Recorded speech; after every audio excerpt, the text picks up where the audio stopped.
Alpha Lover, my name is Clara.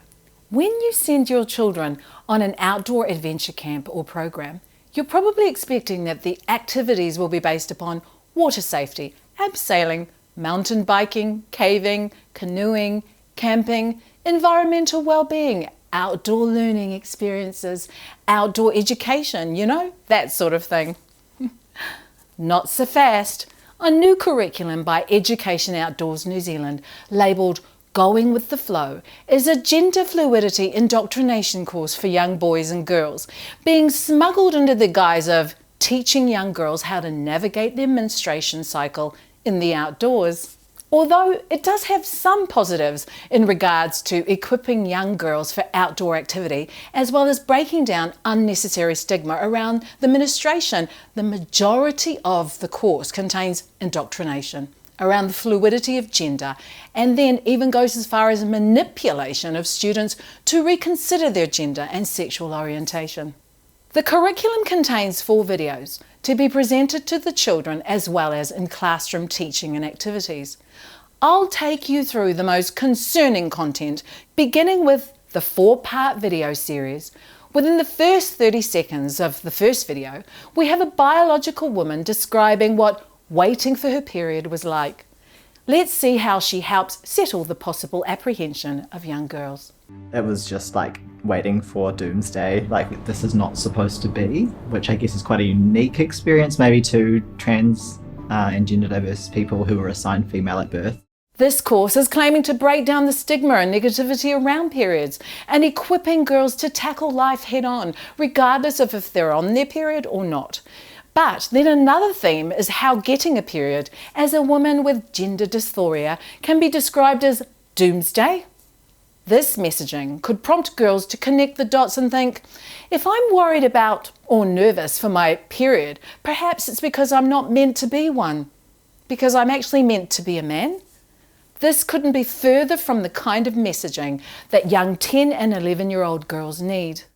And if you thought it would be only gender ideology being pushed to 10-year-olds, there's plenty of critical theory. This is part of the intro for all 4 of the videos. Nature is inherently inclusive, but some of our culture surrounding it is not.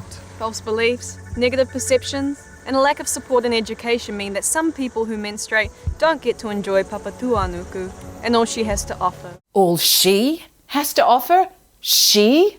Unfortunately, this contradicts a later claim about nature being genderless, but we'll keep going. Here's some more critical theory. Please let me know what this has to do with helping young girls manage with their periods outdoors. Our colonial history has meant that stories of discovery and adventure have mostly focused on the experiences of white men. So it's not surprising that women, people of colour, and those expressing gender or sex variations might struggle to feel accepted in the outdoors. There is some of the positive messaging within this curriculum, and even teaches that girls having their period is an important part of growing into a woman. And yet, in seemingly obvious contradiction, during one of the videos shown in class, we hear from a transgender man who has this to say. I remember the first time I experienced having a period. I can't remember exactly how old I was, but I was like somewhere between 12 and 14, and I just remember it took me completely by shock. Having periods was such a massive source of dysphoria for me. Whenever it happened, I felt completely like frozen and very, very down for the entire time it happened. And whenever I first realized that I'd started my period, it was just a moment of like being stuck on the toilet. I can't move, I don't know what to do, and then just like curling up in bed for the rest of the day, or being mopey if I wasn't able to curl up in bed and just ignore the world. But when I started testosterone, my period stopped, and it was just like this huge weight lifted. It was kind of similar to the happiness and excitement I had when I first noticed like my voice was breaking, or I had like my first chin hair or my first chest hair, that kind of thing. It was just like things are happening and I don't have to deal with this anymore. These messages of fear sabotage what the whole message should be to young girls who might be a bit apprehensive or new to having their period. What does she mean by not having to deal with it anymore? Deal with what anymore? Being a woman? Having a period? What is the solution to this disease that is too much to handle, that could bring one to tears? Becoming a man? Why is this a necessary video to show young children in order to teach them how to handle having periods outdoors? If you think I'm exaggerating the intention of this curriculum, let me bring you to a classroom lesson in this course called Talking About Identity. The students are to begin the lesson by filling out an identity poster, including things about their family, personality, gender, and sexual orientation. The goal of this lesson seems to be if that identity poster can be changed by the time the lesson is concluded. Another important part of this curriculum is that it gives instruction for schools on how to organise sleeping arrangements such as dorms and tents on school camping trips, which says that your young girls could share a room with a biological boy who identifies as a girl, and you don't have any right to even be made aware of it. Let's have a read. If participants are separated based on gender, the transgender intersex students should be able to choose to share a room, tent, with people who match their gender identity. Make sure they are paired with a friend or person they feel comfortable with. In some cases, the parents of cisgender participants may have concerns about a transgender intersex student sharing a room with their child.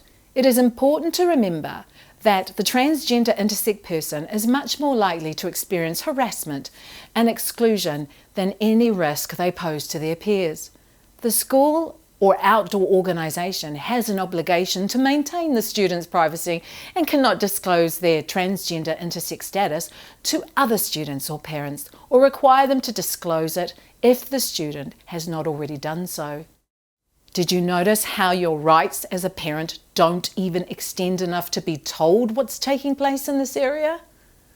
Let's continue to the next part of the lesson. The teacher is then instructed to write the following questions on the board. What behaviours, activities or objects do you relate to girls being a girl? What behaviours, activities or objects do you relate to boys being a boy? Are there any other ways to describe people in their interests or behaviours that don't relate to a person's sex characteristics, i.e. having a penis or a vagina? This leads us to the second contradiction. If the whole point of the exercise is to show that the behaviours and activities and personalities of boys and girls have such an incredible overlap and that gender is a socially constructed phenomenon, then why would a boy need to become a girl? What about their behaviour and activity or personality would require such a drastic and lifelong change from one socially constructed myth to another? But moving past the lack of coherent logic and instead focus on the next activity given to these students, students will now explore the terms used to describe different identities and gender expressions. Organise students into groups of 3 to 4. Give each group a set of the mix and match terminology cards. Students need to match each identity term with the correct definition or description. After 5 to 10 minutes, pause the activity to watch -18 Trans 101, The Basics. Let's have a look at some of the video now. Transgender!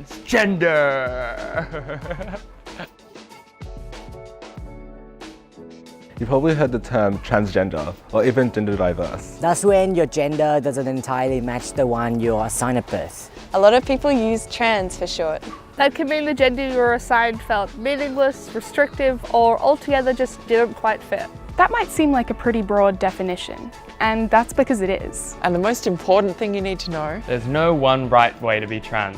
There are a lot of different ways people might identify. It's not about knowing every single one, but rather being open to difference when you encounter it. And also keep in mind that gender and sexuality are largely separate things. Lesbian, bisexual, asexual, gay, and straight are a few different examples. But we're all those things in addition to being trans. They're not the reason we're trans. Physically transitioning often involves a person altering their appearance. To what feels right for them. Like clothes, makeup and hair. Or seeking medical support. Which can involve hormones or surgery. Transitioning isn't about appealing to other people. After watching this video, students are educated on the correct terms and definitions of sexual orientation and gender fluidity. After this, they are told to return to their I am posters they created at the start of the lesson. And I will quote again from the curriculum itself. Invite them to add anything else to their poster, including identity terms relating to their gender or sexuality. And then to finish off their class, they are given a little game of true or false to recap the new knowledge that they have been educated on, with questions such as, only women get periods, false, anyone with a uterus and ovaries can get a period. Followed up by, and I quote, encourage the students to think about all the people who menstruate, trans and intersex people, people of different ethnicities or religions. Different religions? People of different religions have periods? Who knew? After 5 minutes, the students must return to the learning space and be ready to share what their group discussed. As you have seen, this curriculum might share some helpful guidance for young girls and how to navigate outdoor adventures, but really it is a Trojan horse to present huge amounts of content unashamedly to promote, and I would even go so far as encourage young people to explore changes in their sexuality and gender. Multiple trans men present the solution of this scary, horrible experience of having a period as transitioning to a man. Is this the kind of material we want for our schools during outdoor education camps and activities? Should parents be the ones to have these conversations and teach such topics to their children? Or should woke academics be able to dictate what is taught to our children? We believe that parents have the rights to teach their children on topics relating to parental primacy. Parents parent their children. During outdoor ed programs and activities, your children deserve to see the outdoors. They definitely do not need to be wasting time being indoctrinated on radical sexual and gender ideology. Check what your outdoor education provider is using as their curriculum. Check your local school as to which groups they're using and whether they're using this flawed material. Hopefully, they still understand the birds and the bees and focus on the outdoors.